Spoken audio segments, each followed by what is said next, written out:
Welcome, everybody. It is, it is Wednesday, October the 7th, 2020. We are back again. My name is Lee Chase. I am the Adult Program Coordinator with Literacy Mid-South, a nonprofit organization in Memphis, Tennessee that focuses on getting one-on-one tutoring for adults, so 18 and over, who need assistance with reading or are looking to learn or improve English. So if you or anyone that you know needs those services are services we can provide for you. There's some information on the screen, and I will share it at the end of how you can get in touch with us if you or somebody you know needs assistance in either one of those things. So, but hopefully this will be helpful for you as well. So without further ado, let's keep on rolling as we get to another episode of Literacy Lunch with Lee. Literacy Lunch with Lee. So yes, Literacy Lunch with Lee is an English lesson. I do it every Monday and Wednesday at noon Central Standard Time right here on Literacy Mid-South's Facebook page. If for some reason you show up late or you miss a lesson, have no fear. All these videos are recorded. You can go back and watch them again later, which I definitely encourage you to do. So many great opportunities for practice with vocabulary and conversation. So yeah, there's a lot of good opportunities there. So if you're working on learning or improving English, it's a big help. I think if you're working on reading, it could be very beneficial as well. So either way, I think you're going to get some very useful lessons. If you're not in the Memphis area, please leave me a comment. Let me know where you're watching from. If you'd like to see a lesson done on a particular subject, let me know that as well. Leave that in the comments for me, please. And also, please remember to like and share these videos. Like and share these if you know anybody out there who may need these, who would like to practice or improve their English, or is working on reading and you think these would be useful.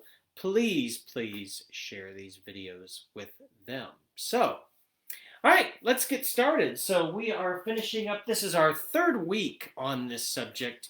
We have been doing idioms. Yes, we've been doing idioms. So idioms are phrases in English that do not carry the literal meaning of the phrase. So you hear the phrase, you think it means one thing, but it doesn't actually mean exactly what you might think. So we're going to go through some more of these today. I hope you've been having fun with these. I know we've been doing a lot of them, but they are very important to know because they are used a lot in English, and they can be very confusing if you don't know what they mean. You know, you may hear it and be like, oh my goodness, please don't pull my leg, or so.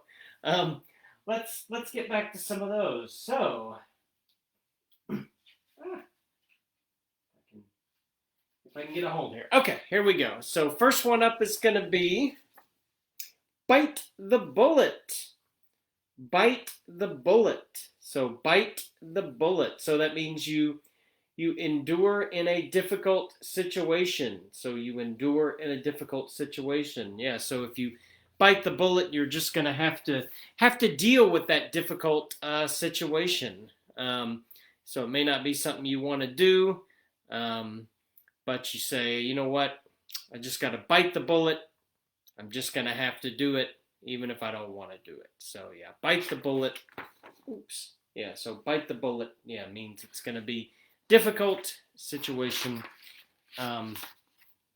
But you do it anyway. You get through it. That is when you bite the bullet. Okay, another one that you will hear a lot in English, this one is used quite a lot, is when you face the music. Yes, face the music. So that means that you accept the consequences. Accept the consequences. So you face the music. So meaning that whatever your actions are, there may be a bad reaction for it, but you just have to deal with it. Um, so you face the music. Yeah, you face the music. So yeah, and as you could see in the picture, it was somebody with a police officer, so they may have done something bad. They're not going to get away with it. They just have to face the music and deal with the consequences. So yeah, this is one that's used quite a lot as well. Not one that we like to have to use, but if you blow it, it means that you fail at something. You know, you fail at something. You blow it, then you fail at something. So that could be like if you fail a test, you know, you might say, "Oh, I really blew it," you know. Ugh. Or if you're in a competition of some sort, you don't think you perform very well, you might say, "Ugh, I blew it," you know, or you don't place, you know, then you may be like, "Ugh, I blew it." So yeah, blow it means that you failed. Unfortunately, it's something that does happen. All right, next. This is another one you'll hear a lot. On one's last legs. On one's last legs means that something is sick and failing. So sick and failing, it means it's on one's last legs. On one last leg. And the car is a good example of that.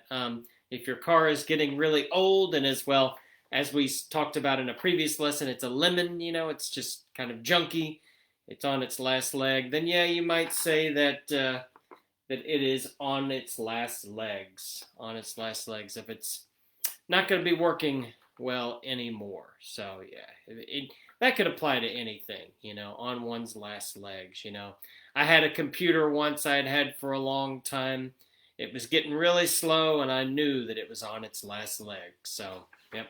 On one's last legs means it's near the end.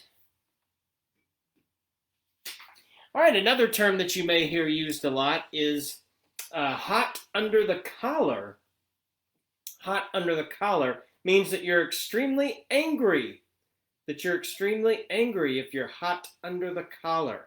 Hot under the collar, you know. So that means if you ever see that done, you know, where people are starting to get angry and you see them doing this, means because they're showing you that they're angry. They're hot under the collar. Hot under the collar. So that means you're really mad. I'm so hot under the collar with you. Yeah. So hot under the collar. So yeah, hot under the collar.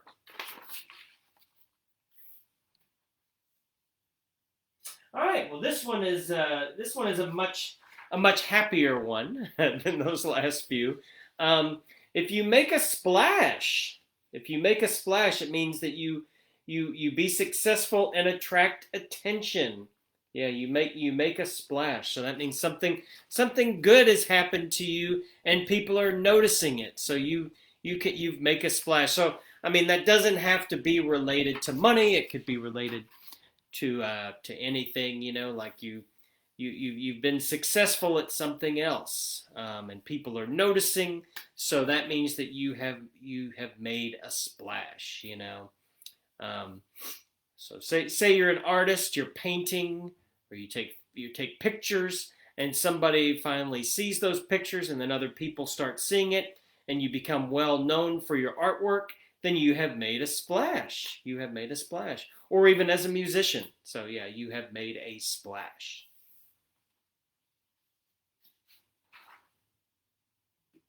And then from there, you never know. You could be sitting pretty.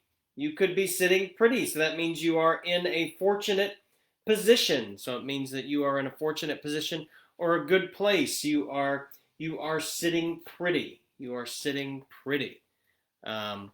Yeah, you're in a fortunate position. So that could be, you know, that you get promoted. You have a good job title. You're making more money. You could be sitting pretty.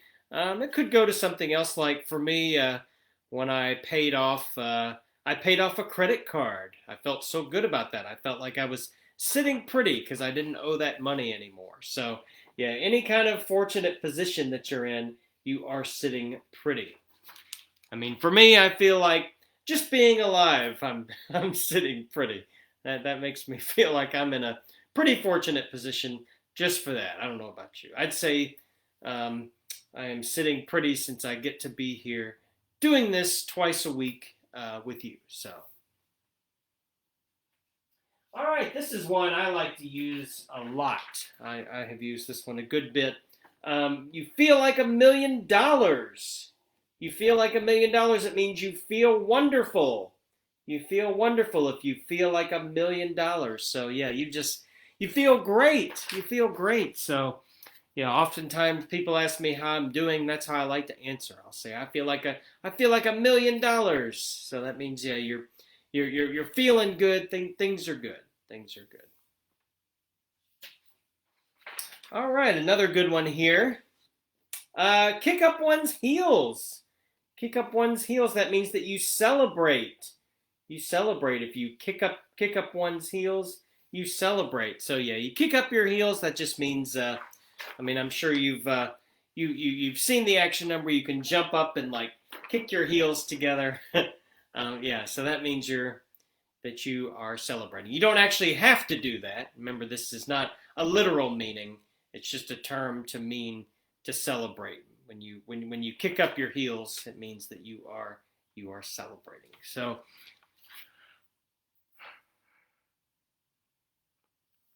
and celebrating is always a good thing. Yes, yes, yes.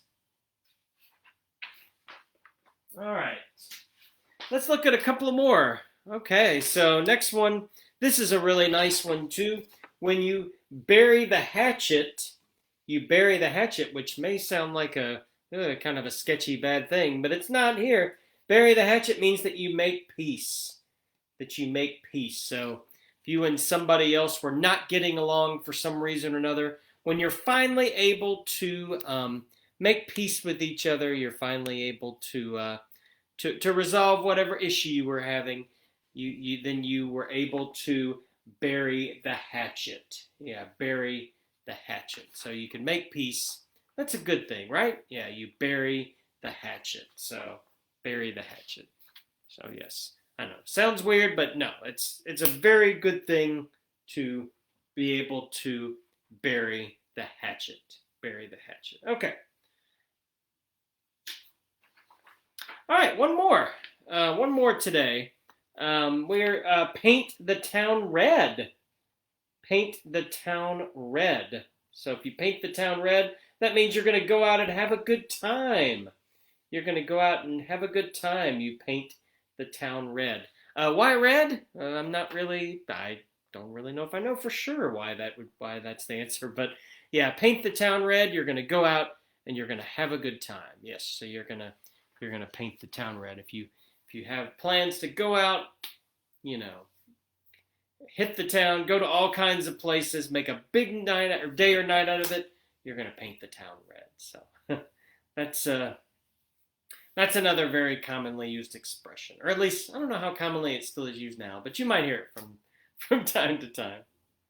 All right, so those are our idioms for this week. If you have any idioms that we haven't covered yet, throw them in the comments. Let me know what idioms you use commonly, which ones that you like to use the most. If you're not in the Memphis area, let me know where you're watching from. I would definitely love to know that. Or if there is anything you'd like to see a lesson on, please leave that in the comments as well. I would love to know how I can best help you, because I am here to help you. So let me know how I can do that. If you need assistance with reading or learning or improving your English, you'd like one-on-one help, you or somebody you know who needs that assistance and you're 18 or over, you can get more information at our website, www.literacymidsouth.org, or call or text 901-327-6000. That's 901-327-6000. Get in touch with us. We can get you the help that you need. All right, that has been Literacy Lunch with Lee this week. Thank you so much for joining me, and I will look forward to seeing you on Monday. I hope you have an absolutely wonderful weekend. All right. See you later.